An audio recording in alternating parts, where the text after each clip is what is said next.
Hi everyone, নমস্কার friends. আজকে আপনাদেরকে জানাবো রেলের গ্রুপ ডির ফর্ম ফিল আপ কিন্তু শুরু হয়ে গেছে আপনার 31 তারিখ থেকে জানুয়ারি মাসের। তো ফ্রেন্ডস, সেটা কিভাবে ফর্ম ফিল আপ করবেন আর কারা কারা অ্যাপ্লাই করতে পারবে, বয়সীমা কী লাগবে, সম্পূর্ণ কিন্তু এই ভিডিওর মাধ্যমে আপনাদের পুরো ইনফরমেশন প্রোভাইড করব। তো ফ্রেন্ডস, যারা এই চ্যানেলে নতুন রয়েছেন চ্যানেলকে লাইক ও সাবস্ক্রাইব করে নেবেন আর পাশে রাখা বেল আইকনকে ক্লিক করে নেবেন, যা আপনার কেরিয়ারকে এগিয়ে নেওয়ার জন্য সাহায্য করবে। তো ফ্রেন্ডস, আপনাদেরকে রেলের গ্রুপ ডির ফর্ম ফিল আপ করার জন্য এই যে অফিসিয়াল ওয়েবসাইট রয়েছে, এই অফিসিয়াল ওয়েবসাইটে কিন্তু আপনাদেরকে আগে আসতে হবে।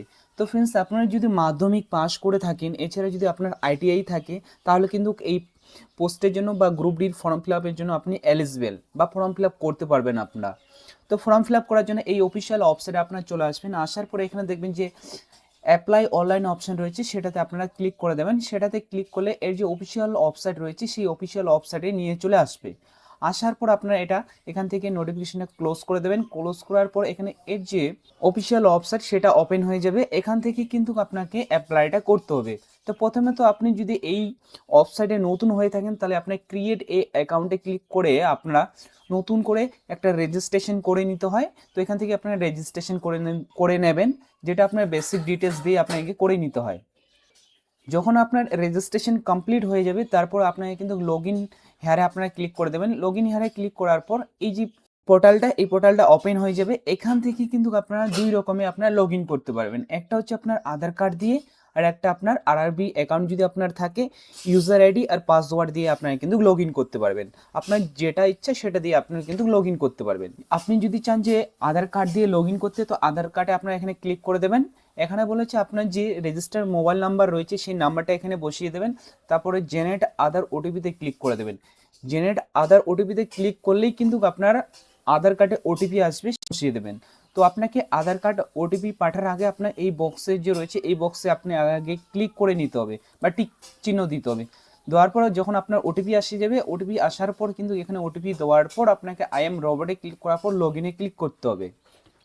তারপর কিন্তু এখানে দেখবেন যে অ্যাকাউন্ট আপনার ভেরিফাই হয়ে গেছে। অ্যাকাউন্ট ভেরিফাই হওয়ার পর আপনাকে এখানে অনলাইন অ্যাপ্লিকেশনে আপনাকে ক্লিক করতে হবে। তো অনলাইন অ্যাপ্লিকেশনে আপনারা ক্লিক করে নেবেন।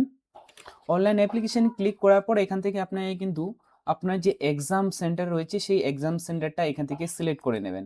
তারপরে এখানে এই যে বক্সগুলো রয়েছে এই বক্সগুলোতে আপনি টিক চিহ্ন দেবেন। তারপর নেক্সটে ক্লিক করে নেবেন। তারপর আপনার এখান থেকে আপনার ল্যাঙ্গুয়েজগুলো সিলেক্ট করে নেবেন। আপনার যদি আইডেন্টি মার্ক থাকে সেগুলো সিলেক্ট করে নেবেন। এখানে ম্যারিটাল স্ট্যাটাস, রিলিজন, আপনার মাদার টাং এখান থেকে সিলেক্ট করে নেবেন। তারপর এখানে কাস্ট সার্টিফিকেট থাকলে কাস্ট সার্টিফিকেট সিলেক্ট করে নেবেন। তারপর আপনার এখানে নাম বসিয়ে দেবেন। তারপর এখানে আপনার যে কাস্ট সার্টিফিকেট নাম্বার রয়েছে সেটা বসিয়ে দেবেন। তারপর এখানে সাব ডিভিশন বসিয়ে দেবেন। তারপর আপনার স্টেটটা সিলেক্ট করে নেবেন। এখানে কবে আপনার কাস্ট সার্টিফিকেট তৈরি হয়েছিল সেই ইস্যু ডেটটা এখানে বসিয়ে দেবেন। আপনি যদি ফ্রিতে যদি ট্রাভেল করতে চান, তাহলে আপনি যে ট্রাভেল পাস নিতে চান তাহলে ইয়েসে ক্লিক করে তারপর আপনার যে নিয়ারেস্ট রেল স্টেশন হবে সেই রেল স্টেশনের নাম বসিয়ে দেবেন। তারপরে এখানে বলছে আপনার কাস্ট সার্টিফিকেটটা এখান থেকে আপলোড করে দিতে। তারপর বলেছে আপনার এখানে অ্যাড্রেস, প্রেজেন্ট অ্যাড্রেস বসিয়ে দেবেন। এখানে প্রেজেন্ট অ্যাড্রেস বসিয়ে দিলে তারপর অটোমেটিক যদি আপনার সেম অ্যাড্রেস হয়ে থাকে, পার্মানেন্ট অ্যাড্রেস আর প্রেজেন্ট অ্যাড্রেস সেম হলে কিন্তু এই বক্সে ক্লিক করে নেবেন, তাহলে অটোমেটিক এই অ্যাড্রেসটা এই সাইডে চলে আসবে আপনার। তারপর আপনারা নেক্সট বাটনে আপনার ক্লিক করে দেবেন। নেক্সট বাটনে ক্লিক করলে এখানে বলছে আপনি যদি এক্স সার্ভিসম্যান হয়ে থাকেন তাহলে ইয়েসে ক্লিক করবেন, আর যদি না হয়ে থাকেন নোয়ে ক্লিক করবেন। ইয়েসে ক্লিক করে তার ডিটেলস আপনি এখানে দিতে পারেন, আর না হলে নোয়ে ক্লিক করে নেবেন। আপনি যদি প্রতিবন্ধী হয়ে থাকেন তাহলে ইয়েসে ক্লিক করে তার ডিটেলস এখানে বসিয়ে দেবেন, না হলে নোয়ে ক্লিক করে নেবেন। এরকমভাবে আপনার যেসব এখানে আপনার অপশনগুলো রয়েছে, আপনার মধ্যে যদি অপশনগুলো মনে হয় যে আপনার মধ্যে ক্যারিয়ারের মধ্যে পড়ছে, তার ডিটেলস আপনি এখানে ফিল করে দিতে পারেন। আপনি এর এমপ্লয়ি যদি হয়ে থাকেন সেটাও আপনি এখানে দিতে পারেন। আপনার যদি আইটিআই সার্টিফিকেট থাকে তার ডিটেলস কিন্তু এখানে আপনারা বসিয়ে দেবেন। ব্যাঙ্ক অ্যাকাউন্ট ডিটেলস এখানে বসিয়ে দেবেন। তারপর নেক্সটে ক্লিক করে নেবেন। তারপর কিন্তু আপনাকে মাধ্যমিকের ডিটেলস আপলোড করতে হবে, যেমন কি আপনার কবে মাধ্যমিক পাস করেছিলেন, রোল নাম্বার, এছাড়া সার্টিফিকেট নাম্বার, এছাড়া আপনি কোন স্টেট থেকে আপনি পাস করেছেন, কোন ডিস্ট্রিক্ট থেকে আপনার যে মাধ্যমিক পাস করেছেন, কোন বোর্ড ছিল সেই বোর্ডটা আপনাকে সিলেক্ট করার পর অ্যাড করে নেবেন। তো অ্যাড করলে আপনার এরকম শো করবে। তারপর যদি এক্সট্রা কোয়ালিফিকেশন থাকে, আইটিআই থাকে, তো আপনি এখানে আইটিআই আপনি সিলেক্ট করে নিতে পারেন। তো এখান থেকে ক্লিক করবেন। এখান থেকে আইটিআই আপনার টেট আপনার এখানে ডিটেলস আপনার সিলেক্ট করে নেবেন। তো ফ্রেন্ডস, এখান থেকে কিন্তু আপনাকে লাইভ ক্যামেরা আপনাকে নিতে হবে। তো এখান থেকে আপনার লাইভ ক্যামেরা আপনাকে ফটো তুলতে হবে, তোলার পর আপনার কিন্তু সিগনেচার আপলোড করতে হবে। আপলোড করার পর এখানে যে অপশানটা রয়েছে এই অপশানে বক্সে ক্লিক করে দেবেন, তারপরে নেক্সটে ক্লিক করে নেবেন। তো ফ্রেন্ডস ফটো যখন আপনি লাইভ ফটো নিতে যাবেন, তো আপনি কিছু ডিটেলস এখানে বলা হয়েছে যে আপনার কি করতে হবে আর কি করতে হবে না, এখানে কিন্তু দেওয়া রয়েছে। তো এটা আপনি একবার কেয়ারফুলি দেখে নেবেন, তারপর ক্যাপচার টু লাইভ ফটোয় আপনি ক্লিক করে দেবেন। যে আপনার ফটো রয়েছে সেটাতে ক্লিক করলে এখানে বলা হয়েছে আপনি কি আপনি যদি যমজ বোন হয়ে থাকেন তাহলে আপনি ইয়েসে ক্লিক করবেন, আর না হলে কিন্তু এখানে নোয়ে ক্লিক করবেন।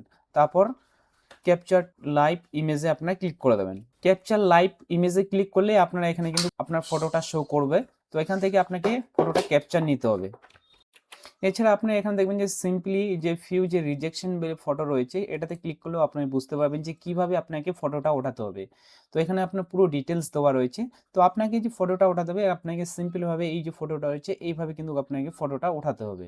তারপরে এখানে আপনার ফটো আপলোড হয়ে যাবে, আর এখানে আপনার সিগনেচার আপলোড হওয়ার পর এখানে এই বক্সে ক্লিক করে দেবেন, তারপর এখানে সেভে ক্লিক করার পর নেক্সটে ক্লিক করে নেবেন। তারপর কিন্তু আপনাকে এই যে পোস্টগুলো রয়েছে এই পোস্টগুলো আপনাকে সিলেক্ট করতে হবে। তো আপনি এখানে আপনি সিরিয়াল বেসিসে আপনি কিন্তু এই পোস্টগুলো আপনি এখানে সিলেক্ট করতে পারেন। তো এখানে আপনারা যেখানে আপনি এখানে যদি টিক চিহ্ন দিয়ে প্লাসে ক্লিক করেন তাহলে অটোমেটিক কিন্তু এই সাইডে চলে আসবে। তো এইভাবে আপনার কিন্তু যে আপনার পোস্টগুলো সেটা আপনার সিলেক্ট করে নিতে পারেন। নেওয়ার পর নিচের দিকে চলে আসবেন, এই অপশানে ক্লিক করার পর আপনারা এখানে আই এগ্রি বাটনে ক্লিক করবেন, প্লেসটা দেবেন, তারপর এখানে প্রিভিয়াসে ক্লিক করে নেবেন। প্রিভিয়াসে ক্লিক করলে আপনারা দেখবেন যে পোস্টগুলো অ্যাপ্লাই করেছেন, তারপর সব যদি ফর্মের মধ্যে ঠিক থাকে তাহলে কিন্তু এই বক্সে ক্লিক করার পর সাবমিট অপশানে ক্লিক করে দেবেন। তারপরে এখানে আপনার সাবমিট যে অপশান রয়েছে ফাইনাল সাবমিট অপশান আপনারা ক্লিক করে নেবেন। ফাইনাল সাবমিটে ক্লিক করলেই কিন্তু এখানে আপনাকে পেমেন্ট করতে বলবে। তো এখানে আপনারা এসসি এসটি যদি হয়ে থাকেন তাহলে আপনাকে 250 টাকা পেমেন্ট করতে হচ্ছে। এখানে আপনার তার ডিটেলস শো করবে, তারপরে এখানে পে নাও অপশানে ক্লিক করবেন, তারপরে টার্ম অ্যান্ড কন্ডিশনে ক্লিক করে প্রসেসে ক্লিক করবেন। প্রসেসে ক্লিক করার পর আপনাকে এখান থেকে আপনি নেট ব্যাঙ্কিং ক্রেডিট কার্ড থেকে কিন্তু পেমেন্ট করতে পারেন। তো এখান থেকে পেমেন্ট করলে আপনার যে পেমেন্টটা হলেই কিন্তু আপনার যে ফর্ম ফিল আপ সেটা কিন্তু হয়ে যাবে। তো ফ্রেন্ডস এইভাবেই কিন্তু আপনারা রেলের আরআরবির যে গ্রুপ ডির যে ফর্ম ফিল আপ সেটা কিন্তু করতে পারবেন। তো ফ্রেন্ডস আমার যদি ভিডিও ভালো লেগে থাকে ভিডিওকে লাইক ও সাবস্ক্রাইব করে নেবেন, আর পাশে রাখা বেল আইকনকে ক্লিক করে নেবেন, যা আপনার কেরিয়ারকে এগিয়ে নেওয়ার জন্য সাহায্য করবে।